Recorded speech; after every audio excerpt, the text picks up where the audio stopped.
Please, Lisa. I thought you loved me. Loved me. What's wrong, Lisa? Didn't you get enough lamb chops? I can't eat this. I can't eat a poor little lamb. Lisa, get a hold of yourself. This is lamb, not a lamb. What's the difference between this lamb and the one that kissed me? This one spent 2 hours in the broiler.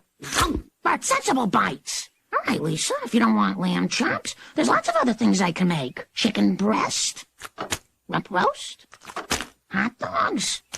No, I can't. I can't eat any of them. Wait. Lisa, honey, are you saying you're never going to eat any animal again? What about bacon? No. Ham? No. Pork chop? Dad, those all come from the same animal. I think Lisa's right, Dad. Eating meat is bad.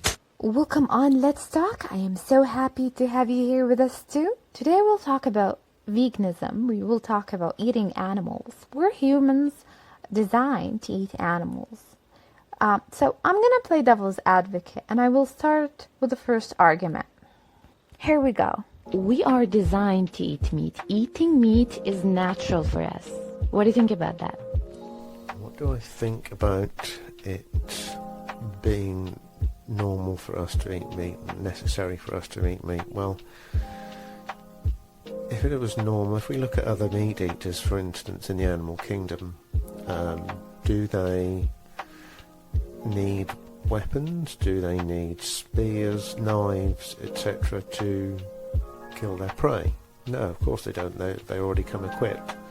They've already got claws, they've already got sharp incised teeth and sharp canines for ripping the flesh, and they will naturally eat majority of the animal, including all the organs and all the most of the skin and flesh will be eaten. Even things like the brain will be eaten as well.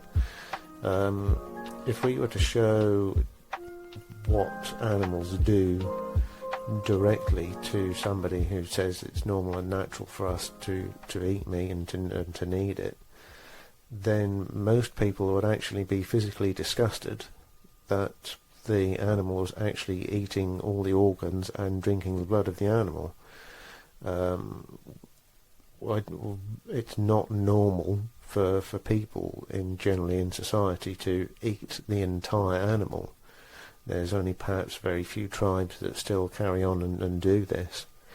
So I'd say no, because we're not naturally equipped to deal with animal flesh, to be able, and also to be able to digest it. Our digestive system, for instance, our stomach acid is a much lower strength, maybe at 8 to 10 times lower strength than the majority of animals that eat meat, and they have a very short digestive tract, whereas human beings, they generally tend to have a much longer digestive tract.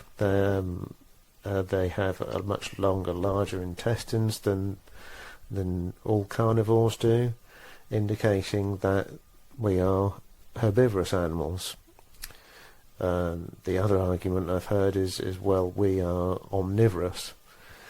Well, yes, possibly, maybe we have been able to eat meat in the past, maybe because out of necessity, because of our environment, the way our environment changed. There was no other foods available, perhaps, in our history.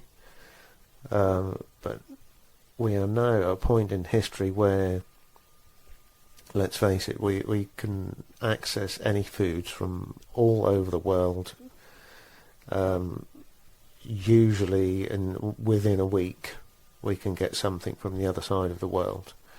It's transported by ship, which is, we can have anything we want pretty much at any time of the day, 24 hours a day now as human beings.